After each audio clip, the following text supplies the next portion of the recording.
I'd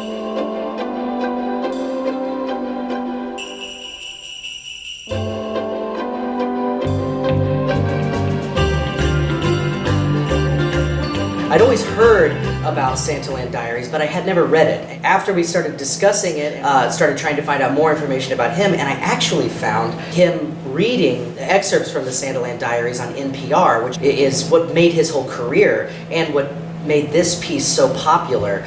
Not only is the writing fantastic, but listening to him read his own words, it really added another entire level to it. Of course, the show is different.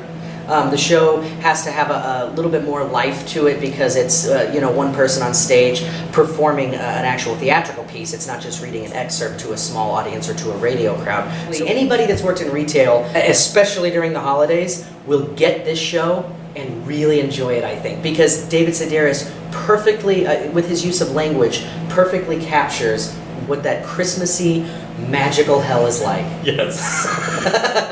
It's just been a really fun, very fast whirlwind of a process. Absolutely. But it's kind of a fun, fast whirlwind of a show, so it kind of fits. It's a delightful piece. If you haven't read it, if you haven't heard Sedaris do it, then you owe it to yourself to see this story play out. While it has its own cynicism and snark value, because his approach to this corporatized Christmas is such, there is still a festiveness and almost to a degree a Christmas Carol redemption story by the time you get to the end of it. So. Oh yes, I think that this story really encapsulates the entire magic of Christmas in a modern world. It's so much fun to perform. I can't wait to get an audience in here. I think that it's just going to be, the space here that we have at the Springfield Contemporary Theater lends itself perfectly for a show just like this. The space does lend itself very well to this solo festival we've kind of created in the last 2 years, and one actor kind of communing with an audience, you have that ability in a space like this, and so that works very well. Now, to that end, we've kind of cheated with this show just a bit.